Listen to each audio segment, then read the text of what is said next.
마음대로 이렇게 보이고 풀리더라고요. 근데 이제 또 오늘 목사님이 그 초점을 갖다가 이제 이게 나에서 이제 하나님의 그 이제 마음과 생각. 예수님이 그 오전 그 말씀 속에서도 이게 아버지의 뜻대로, 그러니까 하나님 아버지의 뜻대로 이렇게 움직이셨고, 또 하나님의 성령을 힘입어서 귀신도 내쫓고, 이게 뭐 하나님의 심부름꾼이죠. 심부름꾼. 근데 그 이제 예수님은 심부름을 잘 하신 거지. 이제. 근데 우리를 예수님이 그 예수님의 보혈로 우리를 피로 값주고 사셔서 우리를 이 땅의 교회로, 하나님의 자녀로, 예수님의 신부로 우리가 이 땅에 교회로서 한 영혼이 예수님을 믿어서 회개해서 교회가 된다는 거죠. 교회. 그래서 그 교회가 하는 일이 예수님의 심부름꾼. 근데 이 심부름꾼이라는 거는 아까 목사님도 말했듯이 지 가고 싶어서 가고 가기 싫다고 가면 안 되는 거거든. 그죠? 그는 심부름꾼은 못 쓰는 심부름꾼이에요. 그러니까 아 그렇구나. 예수님이 가르쳐 준 대로 그렇게 가야 하는 것이 참 심부름꾼이고 참 제자고 하나님을 사랑하시는 자녀다. 그런 생각을 해봤어요. 근데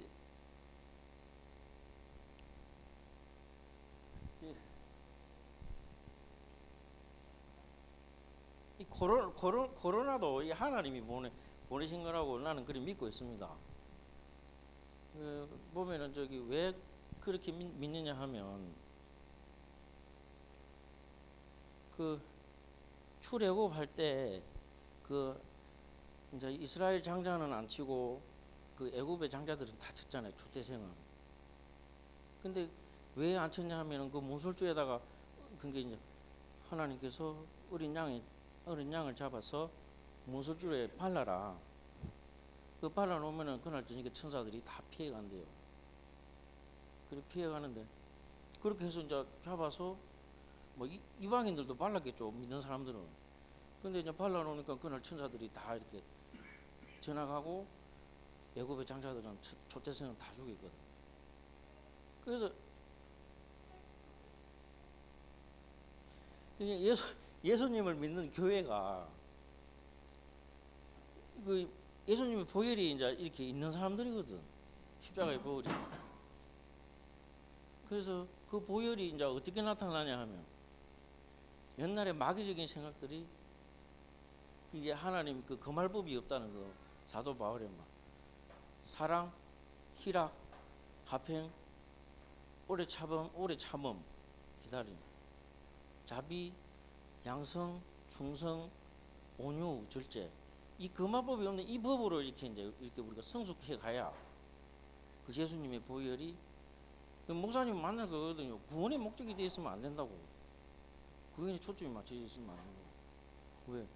그 구원이라는 그 초점에 맞춰 있으면 이렇게 생명적인 그 생명으로 살 수가 없다는 거예요. 맨날 어린아이처럼 머무를 수밖에 없는데 이제 이 초점이 이제 구원의 초점이 있는 것이 아니라 그 목사님이 맨날 말씀하시는 거 하나님의 창조 얻은 목적 그리고 십자가에 죽으신가 부활하심 그쪽으로 이제 초점이 맞춰 있어야 된다는 거죠. 그래야 이제 예수님을 구주로 시인하고 죄인인 것을 내가 깨달아서 회개해서 그러면 이제 성령을 주신대요.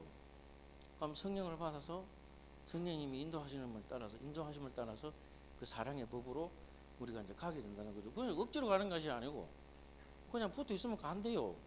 붙어 있으면 그냥 뭐 저절로 그게 열매가 맺어진대요. 그 참 그게 감사한 일이에요. 그래서 삶이 그렇게 돼야 이제 구원의 목적에서 이제 그 삶이 생명적인 삶이 그렇게 이제 우리를 갖다 그렇게 인도해 가시는 거죠. 그냥 따라가는 거죠. 따라만 가면 순종만 하면 그렇게 된다는 거죠. 근데 이제 그 삶이 어떤 거냐 하면 사명선언무 1번, 2번, 3번, 4번, 5번 저런 구조로 돼야 된다는 거죠. 저런 구조. 우리 심령이. 근데 저런 구조가 안 되면은 맨날 뭐 사랑 이야기 싸도 아까 목사님 그 뭐 내 탓이 아니고 그 뭐 성시화 자기는 성시화는 할 생각도 안 하면서 그냥 가만히 앉아 있는 구경거리면서 뭐 그러면은 안 된다고 그래서 그참저 깊이 깨달아 이런 말 하고.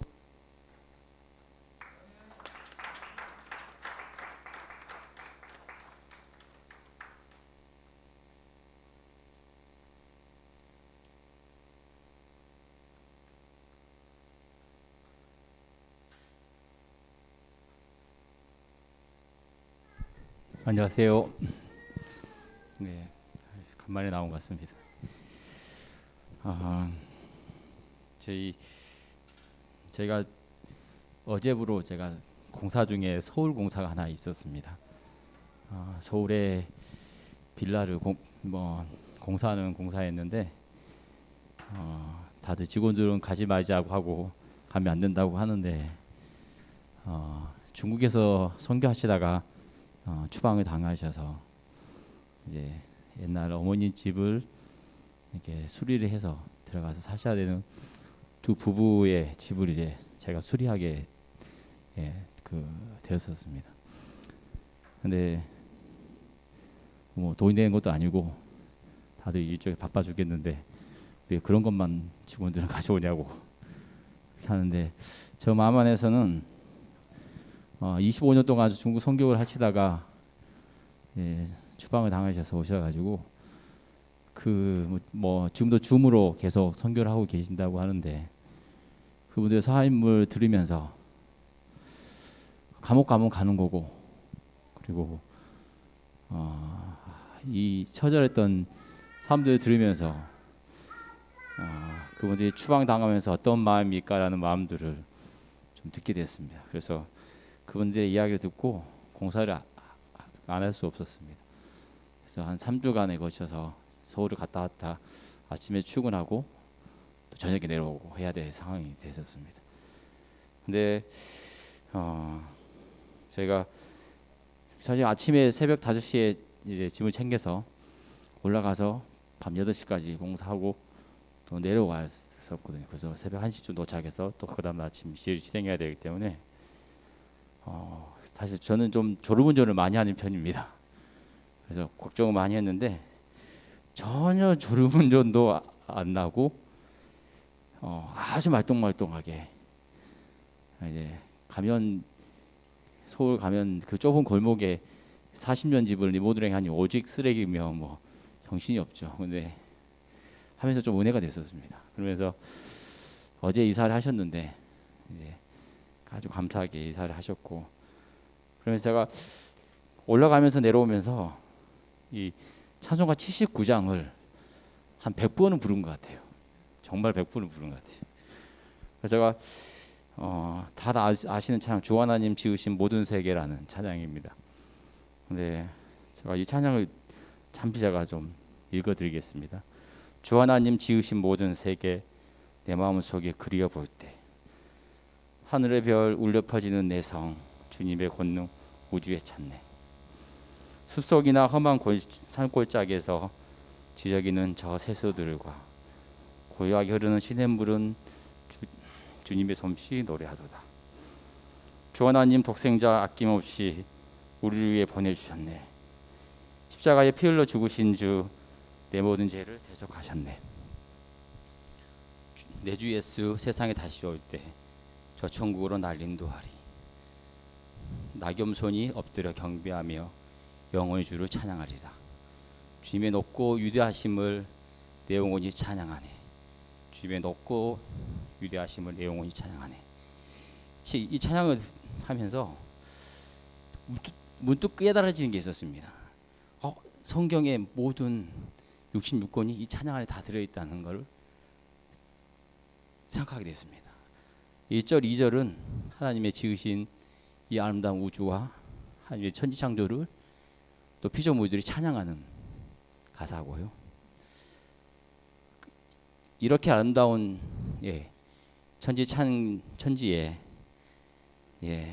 인간을 만드셨고, 근데 그 인간이 타락함으로 하나님과 관계가 끊어졌는데 3절에 하나님께서 독생자 아들을 아낌없이 주셔서 우리를 위해 십자가에 돌아가심으로 우리 죄를 대속하신 그 은혜, 그리고 마지막에 그 은혜를 받은 성도들이 내 주 예수 세상에 다시 올 때 저 천국을 인도하는 그 하나님의 예수님의 재림과 그리고 하나님 나라에 대한 소망들을 기리는 그런 찬양인 거를 제가 딱 느껴졌어요.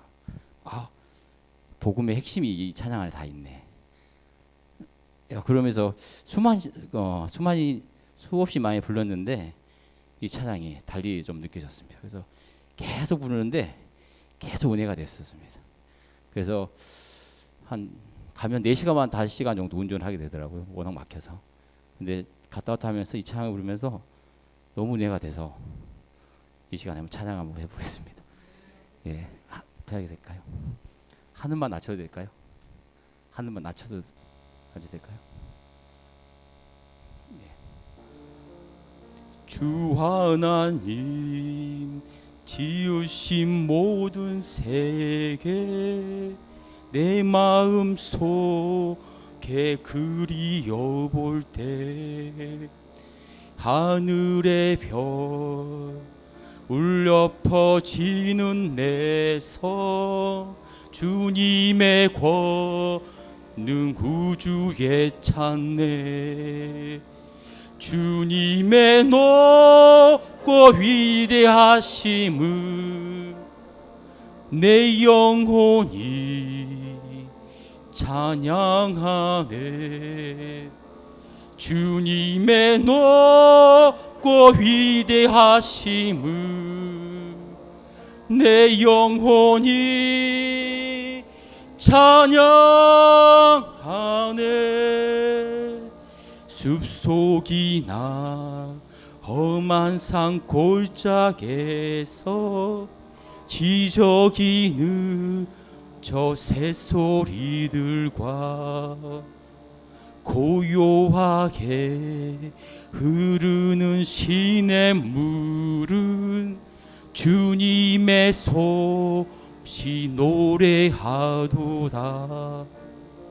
주님의 높고 위대하심을 내 영혼이 찬양하네 주님의 높고 위대하심을 내 영혼이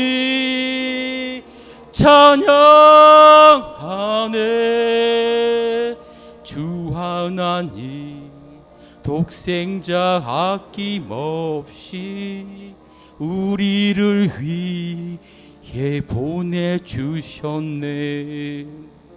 십자가에 피 흘려 죽으신 주 내 모든 죄를 구속하셨네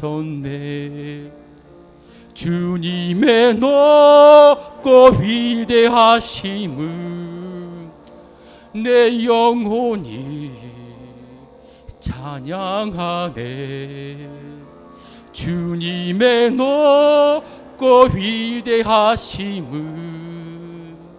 내 영혼이 찬양하네 내 주 예수 세상에 다시 올 때 저 천국으로 날 인도하리 나 겸손히 엎드려 경배하며 영원히 주를 찬양하리라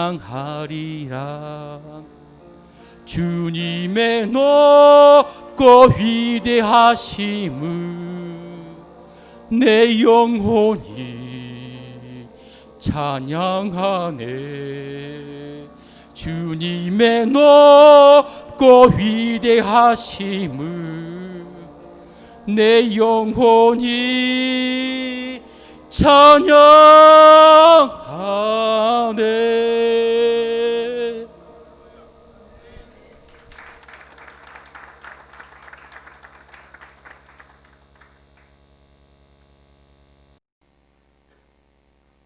할렐루야. 저는 오전 말씀 중에 상대방을 탓하지 말고 나부터 잘하자라는 말씀에 은혜를 받아서 나오게 되었습니다. 저희 가정은 목사님께서 믿음에 성숙한 사람을 본을 받으라 하셨는데 권사님의 이제 모습에서 많은 것을 배우고 이제 제일 좀 가슴 깊게 새긴 게 나부터 잘하자라는 말씀이거든요. 그래서 저번 주부터 굉장히 은혜로운 시간을 보내고 있습니다. 스트레스를 받는 순간마다 내가 지금 여기서 화낼 군번인가? 내가 하준이를 지금 때릴 상황인가? 나부터 좀 잘해야 되지 않나라는 생각에 좀 스스로를 채찍질하니까 좀 10번 화낼 걸 한 번밖에 화내지 않았고 저번 주에는 굉장히 사이가 좋았거든요, 하준이랑. 그래서 좀 많은 성숙할 수 있는 시간이 되었던 것 같고 그래서 제가 오늘은 시편 5편을 읽고 시를 적었는데 그걸 좀 공유하고자 해서 나왔습니다. 시편 5편. 만군의 왕 나의 여호와여, 제가 간절히 빌고 아뢰오니 제 기도를 들어 주시옵소서. 나의 모든 형편을 아시는 주님이시니 나의 목소리를 들으시고 나의 마음을 헤아려 주시기를 간절히 소망하나이다. 내가 기도할 수 있는 것은 오직 주께 진정으로 기도드리는 것밖에 없으니 눈을 뜨는 아침에 주께 기도할 수 있는 것이 얼마나 감사하고 복된지요. 완전하시고 신실하신 우리 주 여호와께서는 악과 함께 하실 수 없으니 악인들이 발버둥 쳐도 주와 함께 하지 못할 것이고 입술로 거짓을 고하는 자는 주의 심판을 피하지 못하리니 주께서 미워하심이라. 만군의 왕 나의 여호와여, 내가 다른 사람들을 상처내고 그들을 혼란에 빠뜨리는 자가 되지 않게 저를 붙잡아 주시옵고 미련한 여인처럼 혀를 내두르거나 설탕 발린 말들로 하여금 안주하여 낙심하는 자가 되지 않고 오직 주의 사랑으로 살아가는 자가 되어 주를 경외하는 삶을 살 수 있게 하시옵소서. 제가 주로 말미암아 악인의 길에서 선한 열매를 맺는 의인의 길로 걸어갈 수 있게 저를 인도해 주시옵고 주의 날개 아래서 보호받으며 그 좁은 길을 담대히 걸어갈 수 있게 축복하여 주시옵소서.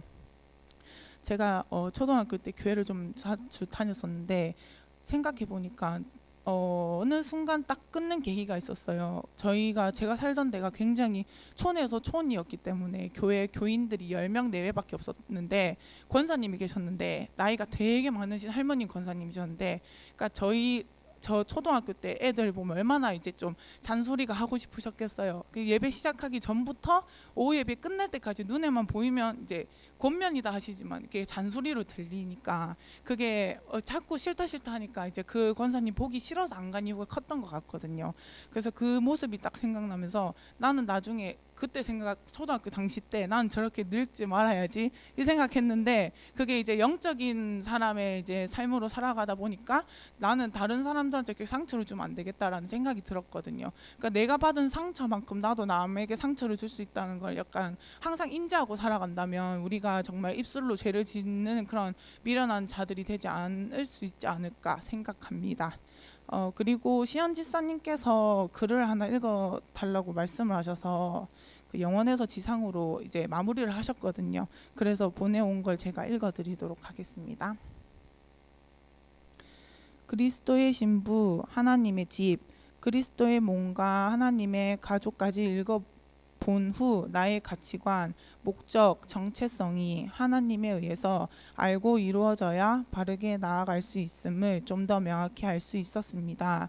하나님을 사랑하는 사람은 말씀에 갈망이 있어 하나님의 나라와 그분의 뜻에 매여 기도하며 나아가게 되고 하나님께서는 그 길을 열어주시고 책임져 주신다는 것입니다. 이 책의 챕터 26에서 27의 내용 중 골로새서와 에베소서는 신약 성경의 쌍둥이 탑이라고 할 수 있는데 골로새서의 주제는 머리이신 그리스도이고 에베소서의 주제는 몸인 교회입니다.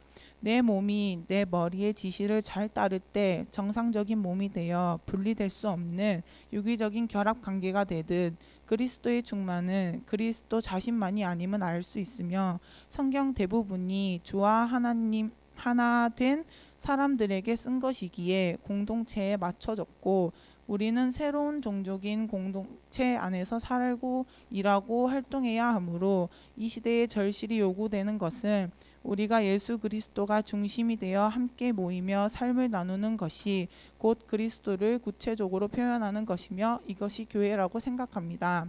이처럼 우리는 예수님만이 홀로 우리의 주님이 되시고 왕이 되시기에 그분의 통치에 복종하는 부분에 있어 강압적인 권력이 아니며 그 나라는 폭력과 미움과 부정을 혐오하여 그 나라의 성패는 겨자씨처럼 작아 성장이 더디고 감지하기 쉽지 않지만 씨는 심겨지는 토양의 성분에 달려있듯 언젠가는 그 나라가 놀라운 능력과 영광으로 그 모습을 드러낼 수 있을 것입니다. 주님은 이 지구상의 방방곡곡에 신부와 집과 몸 그리고 가족을 구체적으로 실현할 사람들을 원하시는데 우리는 신부로서 주님과 영적 교제에 시간과 관심을 쏟으며 주님을 찾고 사랑하고 대화하고 만나는 것을 중심으로 움직여야 합니다. 하나님의 생명으로 사는 법을 배우며 그리스도의 생명에 의해 살아가게 되는데 하나님의 생명을 표현하기 위해 유기적으로 함께 모이도록 부르심을 받아 누구나 참여하여 살아계신 하나님을 섬기고 표현하는 열린 모임을 가지는 그 교회는 그렇게 화목해진 걸작품으로 모든 인종과 문화와 성별을 막론하고 서로 사랑하며 돌보고 다른 사람들의 필요를 채워주고 도움받으며 지금 이 땅에서 펼쳐지는 미래의 하나님 나라는 천하 만민이 하늘의 복을 받고 나누는 것, 가난한 자들에게 좋은 소식이 전파되는 것, 이방인들과 지체들의 빛이 되는 것이며 이것들이 모든 교회의 활동의 목표이자 하나님의 꿈이고 하나님의 영원한 목적으로 그분에 의해 성취되고 이루어지게 되는 것입니다. 이처럼 목사님께서 강조하신 공동체가 얼마나 중요한지 다시금 느끼며 공동체는 주님의 머리 되심으로 인해 몸인 성도들이 한 가족이라는 것입니다. 그런데 저는 믿든 내 시선으로 내 육의 마음과 생각에 따라 사람을 미워하며 오해하며 불신할 때가 있었습니다. 목사님께서도 말씀해 주셨듯 내가 죽어야 주님의 말씀에 순종할 수 있다고 하셨는데 원인은 상대방에 있는 것이 아닌 나로부터 시작되는 것이었습니다. 부부관계나 삶의 모든 인간관계에서 내가 죽어져야 하나님이 내 안에 거하셔서 그분의 뜻과 나라에 초점을 맞출 수 있고 하나님을 사모하며 누릴 수 있게 되는 것을 깨닫게 되었습니다. 공동체의 역할을 통해 교회를 왜 다니며 신앙생활을 어떻게 해야 하는지 기초부터 깨달을 수 있어 저에게 새로운 관점으로 다가왔고 비록 읽는 시간이 조금 더디었지만 아주 유익한 시간이 되었던 것 같습니다. 이 책을 한 번만 읽는 것보다 두 번 그리고 세 번 읽을 때 주시는 은혜와 내가 받는 깨달음이 다르고 살아가는 삶이 달라지기에 계속 읽으며 기도하며 나아가도록 하겠습니다. 아멘.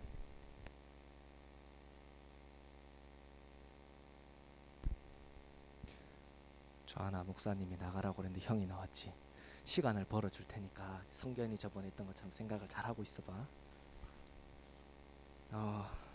저도 오늘 오전 목사님 말씀을 듣고 생각나는 찬양이 있었는데 하나님의 은혜라는 찬양입니다. 제가 가사를 한번 읽어드리도록 하겠습니다. 나를 지으신 이가 하나님, 나를 부르신 이가 하나님, 나를 보내신 이도 하나님, 나의 나된 것은 다 하나님 은혜라. 나의 달려갈 길 다 가도록, 나의 마지막 호흡 다 하도록 나로 그 십자가 품게 하시니 나의 나된 것은 다 하나님 은혜라. 한량없는 은혜, 갚을 길 없는 은혜, 내 삶을 애워싸는 하나님의 은혜, 나 주저함 없이 그 땅을 밟음도 나를 붙드시는 하나님의 은혜.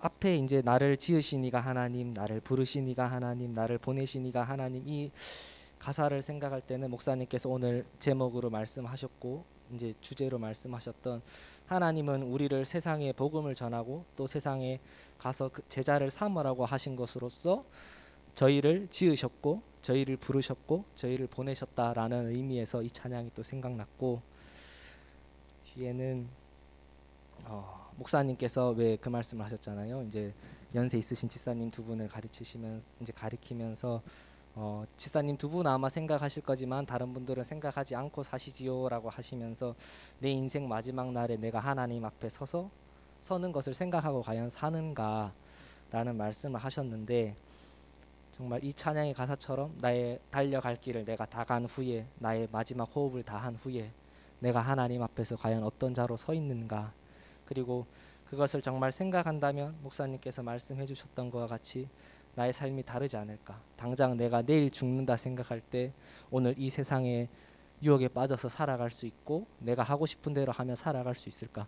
당장 1분 뒤에 주님이 오셔서 우리를 다 데려간다 하시면 내가 지금 이 순간 정신을 놓고 살 수 있을까를 늘 이번만 해주신 게 아니죠. 앞에도 수없이 많이 말씀해 주셨지만은 정말 그것을 늘 기억하고 생각하고 살아간다면 우리의 삶의 자세가 변화되지 않을까, 저의 삶의 자세가 변화되지 않을까라는 생각을 했습니다.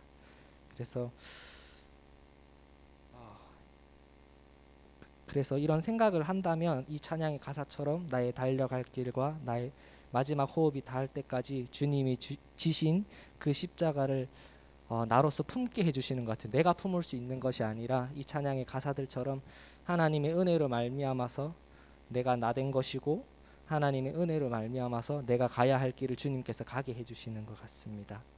그래서 또 해주셨던 말씀이 발목, 무릎, 허벅지, 허리 하셨는데, 그러면서 창이람에 대해서 말씀하시면서 정말 주님의 그 은혜가 우리를 애워싸서 충만히 적셔지는 이 찬양이 내 삶을 애워싸는 하나님의 은혜라는 찬양의 가사가 있는데, 정말 과연 우리 각자의 삶 속에서 하나님의 은혜가 나를 애워싸고 있는가. 그래서 하나님의 은혜가 나를 애워싸고 있다면 우리의 삶은 굉장히 기쁠 것이고 힘이 있을 것이고 세상이 감당하지 못하는 그런 삶을 살아낼 수 있는 우리 영광스러운 교회 식구분들도 제가 될 수 있지 않을까 하는 마음에 이 찬양이 생각났고요. 그래서 저도 지사님처럼 한번 불러보도록 하겠습니다.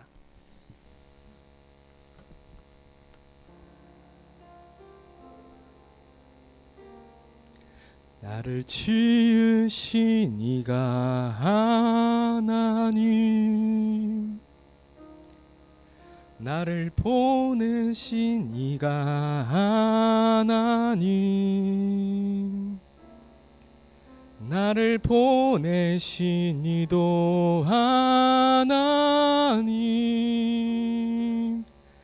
나의 나 된 것은 다 하나님 은혜라. 나의 달려갈 길 다 가도록, 나의 마지막 호흡 다하도록, 나로 그 십자가 품게 하시니 나의 나 된 것은 다 하나님 은혜라. 한량 없는 은혜,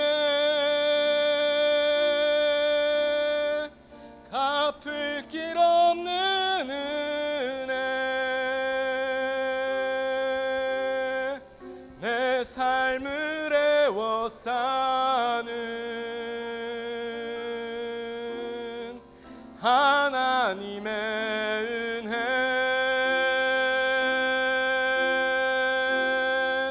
나 주저함 없이 그 땅을 밟음도 나를 붙드시는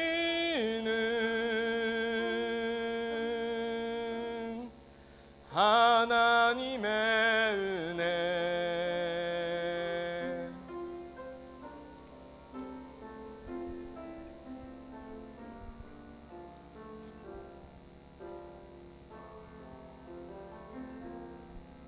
나를 지으신 이가 하나님, 나를 부르신 이가 하나님, 나를 보내신 이도 하나님, 나의 나 된 것은 다 하나님 은혜라. 나의 달려갈 길 다 가도록, 나의 마지막 호흡 다하도록, 나로 그 십자가 품게 하시니, 나의 나 된 것은 다 하나님 은혜라.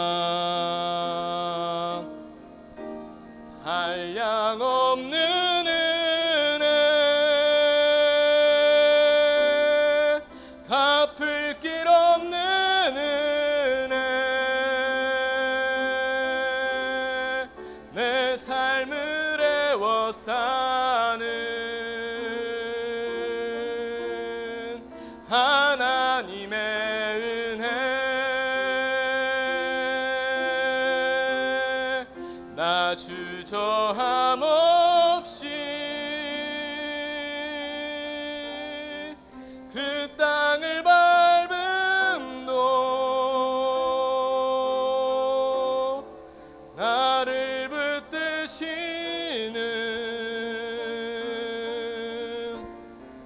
하나님의 은혜.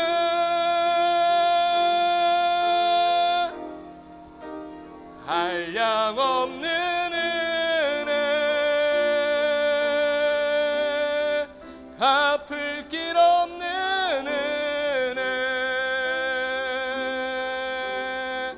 내 삶을 애워싸는 하나님의 은혜. 나 주저함 없이 그 땅을 밟음도 나를 붙드시는 하나님의 은혜. 나를 붙드시는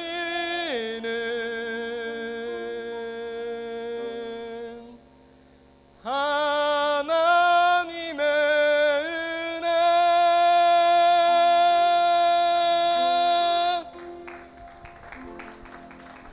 감사합니다.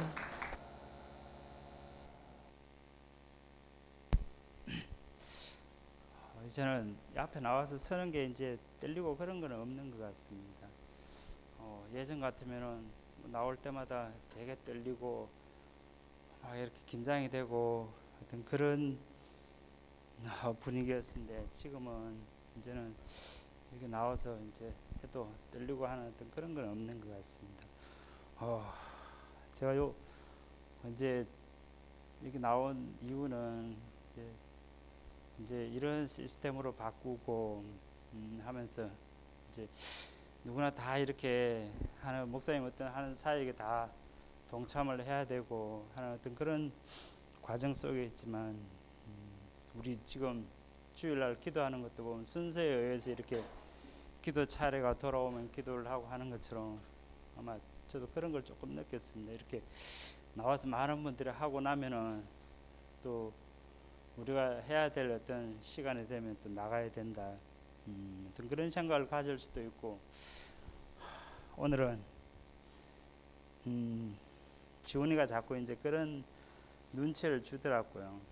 지난주에도 왜 아빠는 다른 사람 다 하는데 왜 안 하느냐, 그런 얘기를 하는데, 저는 제 나름대로 어떤 그런 생각은 뭐 할 수 있는 그런 게 없어서가 아니고, 모르겠습니다.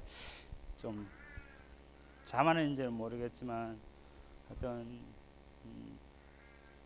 이 시간에 흘러가는 어떤 그런 것들을 이렇게 조금씩 이렇게 지켜보고 있었던 어떤 그런 쪽에 조금 속해 있었습니다. 근데 이제 이게 얼마만큼 잘 진행되어져서 또 하나님이 기뻐하실 어떤 그런 수준에까지 이럴지는 모르겠지만 좀 많이 진부되어져야 되고 또 많은 과제가 있는 것은 저는 조금씩 느끼고 있는 것 같습니다. 저는 이 자리에 원래는 그 주제 저 책을 가지고 나누기로 하는 어떤 그런 시간들인데 따지고 보면 우리가 이렇게 생활하면서 신앙생활을 하면서 이렇게 느끼고 또 하나님의 은혜를 받는 어떤 그런 주제 어떤 시간들은 다 다르다는 느낌을 가집니다. 책을 통해서 이렇게 은혜를 받는 분들도 있고 또 어떤 분들은 기도하면서 또 어떤 분들은 자신의 삶 속에서 이렇게 하나님을 경험하고 또 그 하나님을 위해 살아가는 어떤 그런 모습을 볼 수가 있습니다. 저는 지난주에 목사님께서 하신 어떤 갈망을 이렇게 갈망에 대해서 이렇게 얘기를 해주셨는데 참 되게 무겁게 그 시간에 말씀을 들었습니다.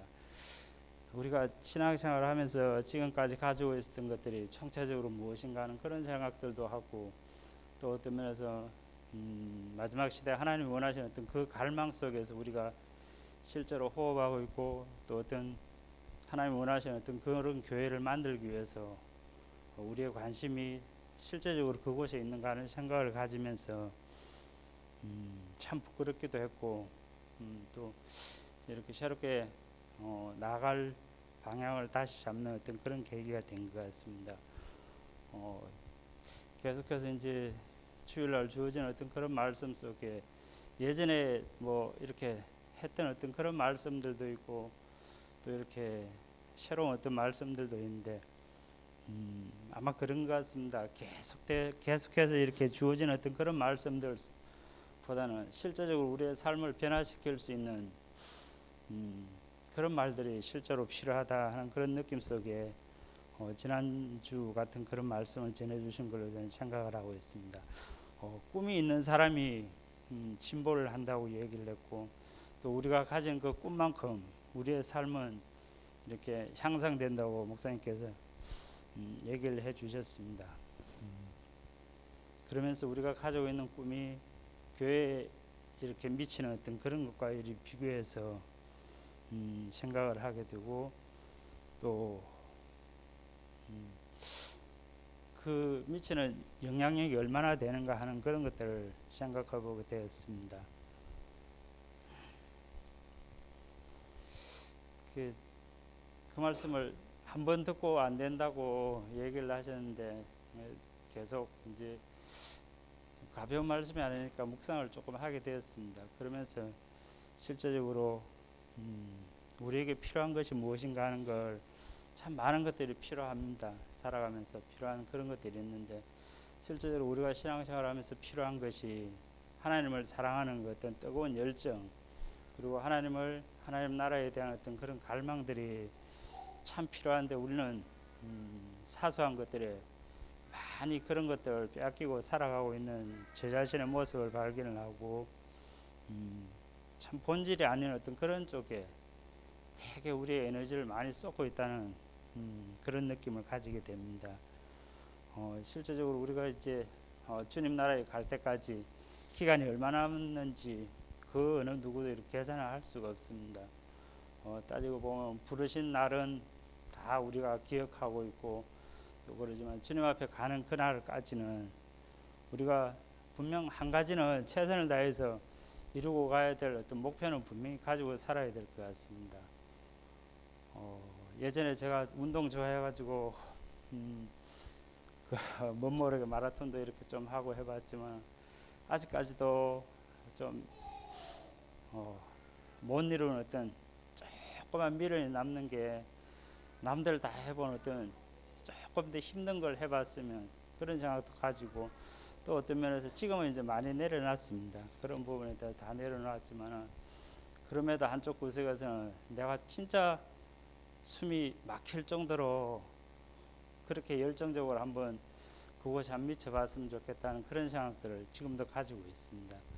근데 지금은 이제 우리의 어떤 생각 속에 있는 과정일 뿐이고, 그것을 어떻게 우리의 믿음에 이렇게 비교를 해본다면, 우리가 주님 앞에 섰을 때에 나는 진짜 내 힘껏 다해서 주님을 사랑하고 주님의 일을 위해서 헌신했다는 어떤 그런 얘기를 들을 수 있는 자리가 됐으면 좋겠다는 생각을 가지면서, 하나님이 우리를 창조할 때에 우리 속에 하나님을 이렇게 향한 어떤 그런 갈망에 열정할 수 있는 그런 부분들 우리 안에 창조를 하셨습니다.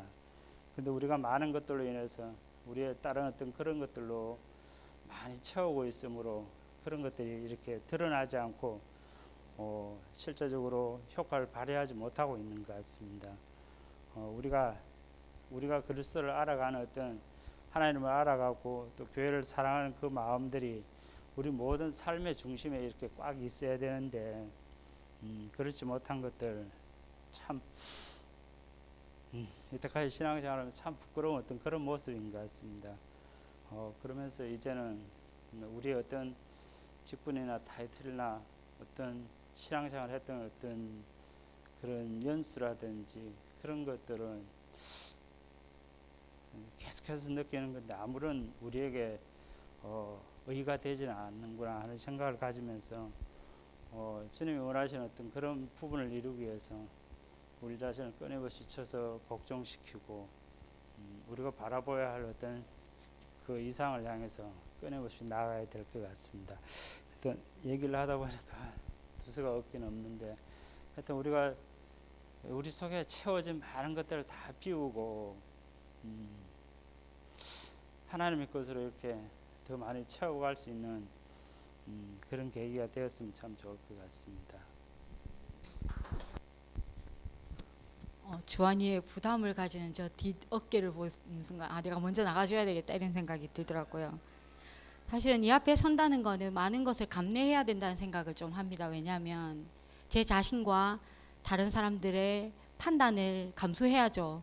왜냐하면 내가 그렇게 살고 있지도 않으면서 내가 그 경지에 이르지도 않으면서 이 앞에서 내뱉는 이 말의 무게라는 것이 굉장히 사실은 이 앞에 나오지 못하게 하는 발목을 잡는 굉장한 부담감입니다. 그렇지만 그거를 이기고 나오는 것은 하나님이 저에게 요구를 하시는 것 같아서 저는 이 자리에 나오는 것을 사실 사람들 앞에 서는 게 사실 부끄럽지만 제 삶이 하나님은 저의 삶을 보는 게 아니라 하나님이 하시기를 말하기를 원하기 때문에 이거를 나만 가지고 있으면 나에게만 유익이지만 나누면 또 다른 나에게 또 다른 나인 여러분들에게 어떤 누군가에게는 또 힘이 되고 또 새롭게 하는 또 동기가 되는 말씀이 되기에 순종하며 나왔습니다.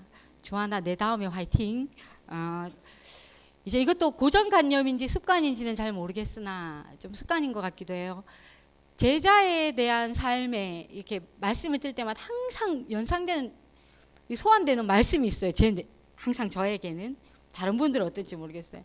항상 제자 그 단어만 들어도 나타나는 딱 그 성경 구절이 뭐냐면 마태복음 16장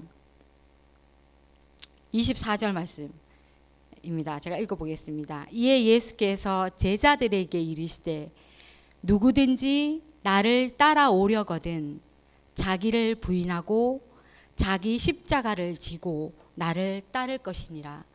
이 말씀을 한 앞 배경을 좀 얘기를 하자면 예수님이 이제 자신의 죽음과 부활에 대한 이야기를 하시거든요.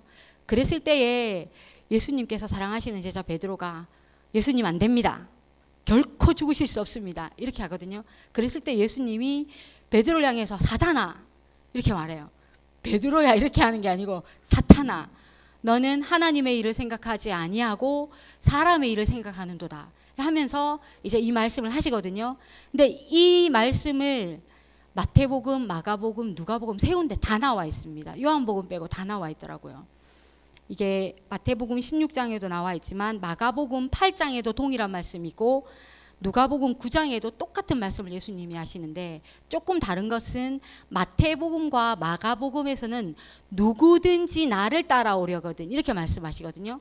근데 누가복음에 가서는 아무든지라는 말을 해요. 아무든지 나를 따라오려거든요. 물론 똑같은 단어이긴 하지만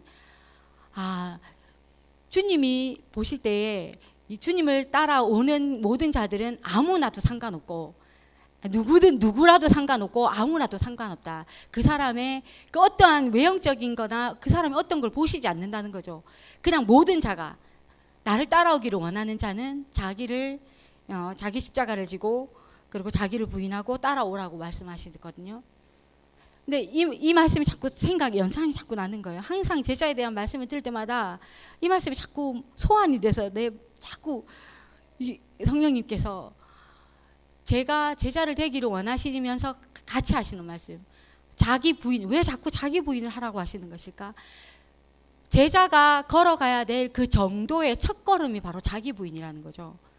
중간 어느 지점, 끝맺음 어느 지점이 아니고 처음 출발이 자기가 부인된 자가 제자로서의 삶을 내디딜 수 있다는 걸 말씀하시기 위해서 이렇게 강조하고 계시는구나.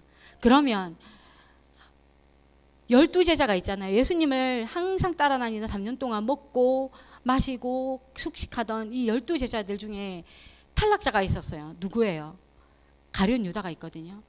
근데 이 제자들도 이 12명의 제자도 항상 예수님을 따르면 이 말씀을 듣고 또 대뇌였을 것인데 왜 가룟 유다와 같은 자가 나타났을까? 이런 생각을 많이 했어요.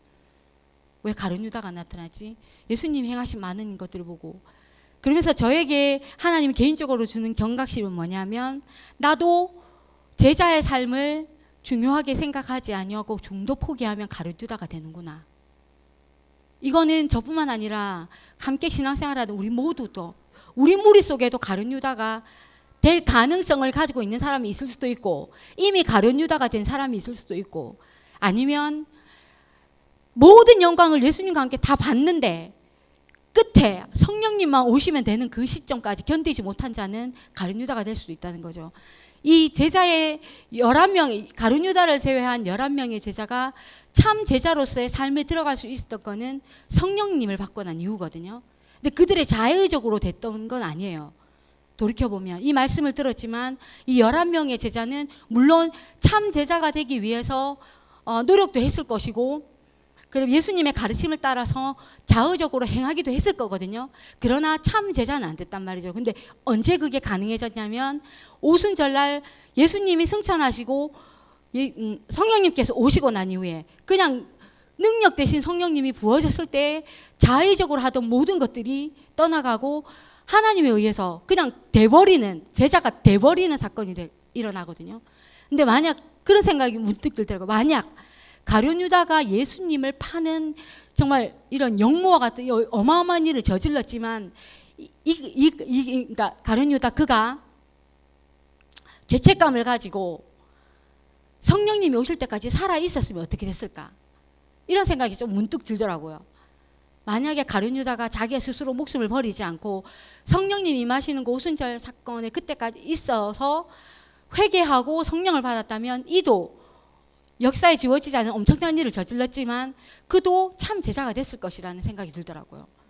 우리도 왜냐하면 그 전까지는 자의적으로 예수님의 제자가 되려고 자기의 노력으로 되려고 했었지만 그 모든 것이 안 되는 것을 경험하고 난 이후에 성령님께서 오시는 사건을 통해서 자의적이 아닌 그냥 하나님의 능력으로 자동으로 되어버리는 그 사건을 통해서 가룟 유다도 그때까지 만약에 자신의 목숨을 보존하고 살아 있었다면 성령님의 오시고 난 이후에 11명의 제자들이 전 세계에 흩어져서 주의 복음을 전하고 참 제자됨을 나타내 보였을 그 놀라운 역사에 참 회개를 하고 같이 동참했을 텐데 이런 생각이 들더라고요.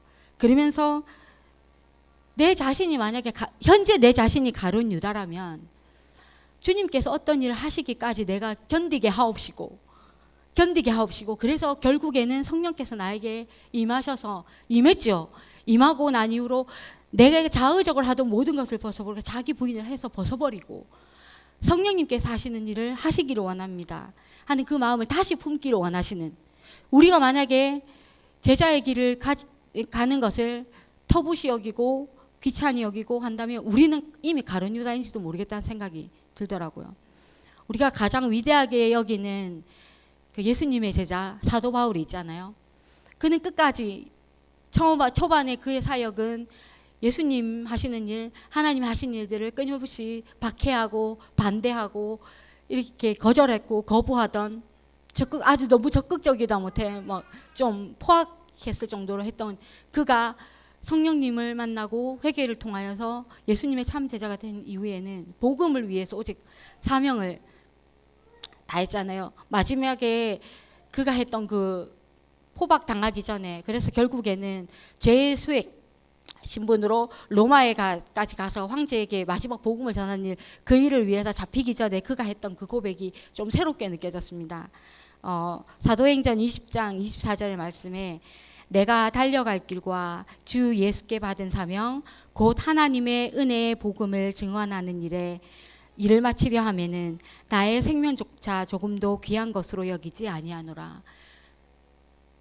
내가 예수님의 제자가 되는 것에 있어 나의 생명을 조금이라도 아끼고 있는 것 같아요. 저는 지금 제 자신의 모습은 예수님의 제자가 되기를 멈춰있는 우리들을 깨우시기 위해서 오늘 말씀을 주신 것 같고, 또 열심히 달려가다가 나만 제자의 길을 가고 있는 것 같아 주변을 둘러보니까 다들 지쳐있고 또 나태해져 있는 모습을 보고 혹시 낙심하려고 하는 마음이 드는 사람들도 부디 이 길을 포기하지 마시고 사도 바울과 같이 달려갈 길을 다 간 이후에 하나님께 받을 그 상급 있다, 칭찬이 있다는 것을 부디 아시고 끝까지 견뎌서 우리 예수님 다시 오시는 그 날까지 참 제자의 모습으로 서서 하나님께 칭찬받는 우리 모두가 되었으면 참 좋겠습니다.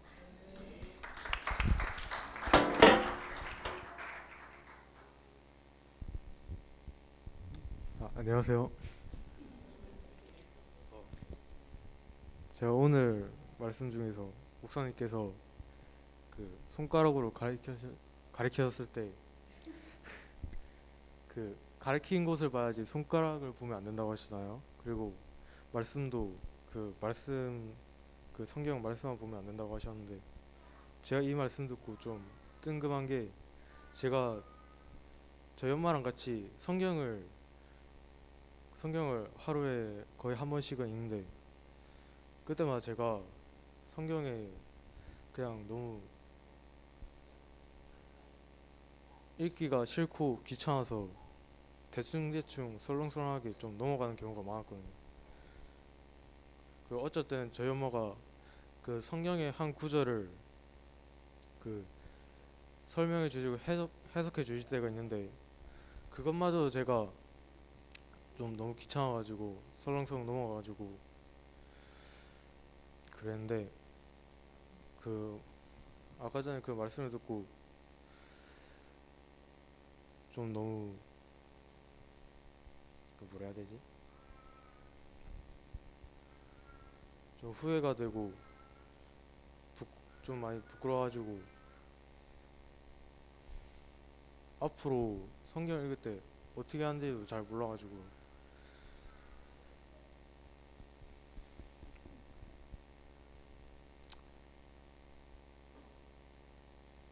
그래서 저는 그 말씀이 좀 듣고 이제 앞으로 제가 저희 엄마랑 같이 성경 읽을 때 성경 해석을 잘 듣고 집중해서 잘 읽어야 된다 생각이 좀 들었습니다.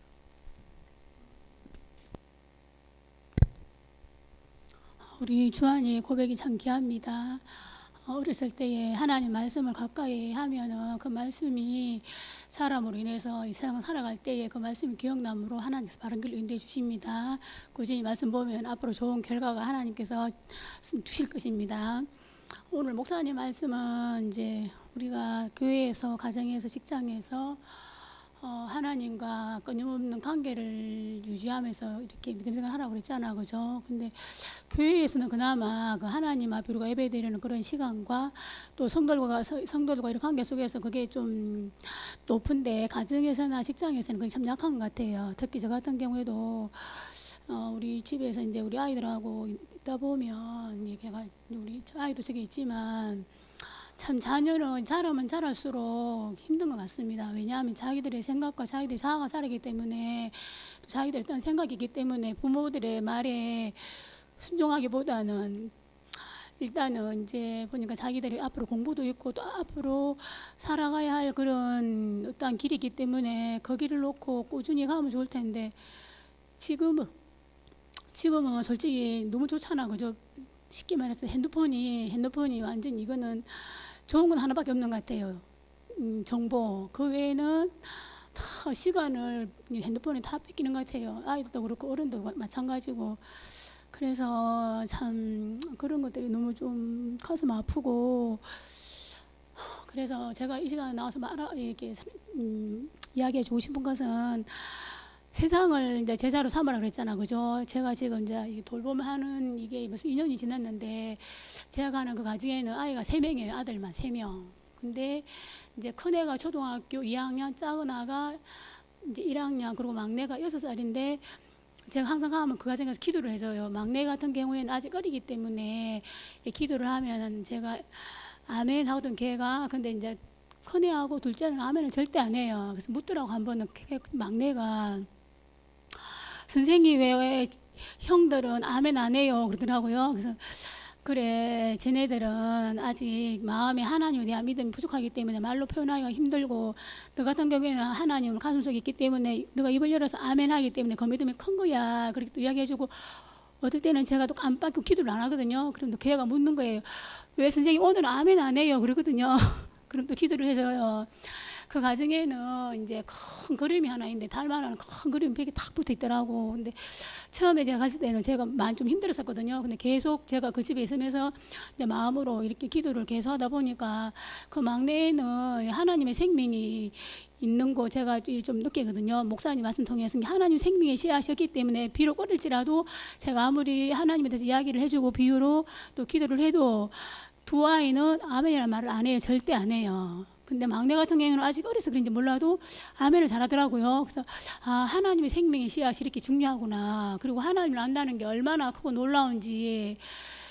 우리는 지금 다 이렇게 편하게 뭐 하나님 믿고 또 쉽게 말씀을 접하고 찬양하고 기도하고 하지만 하나님 모르는 저 세상 사람들은 그런 기회가 있지만 어쩌면 자기들이 육체를 선택하는 거잖아요. 이 땅에 있는 삶을 선택하는 거잖아요, 그죠?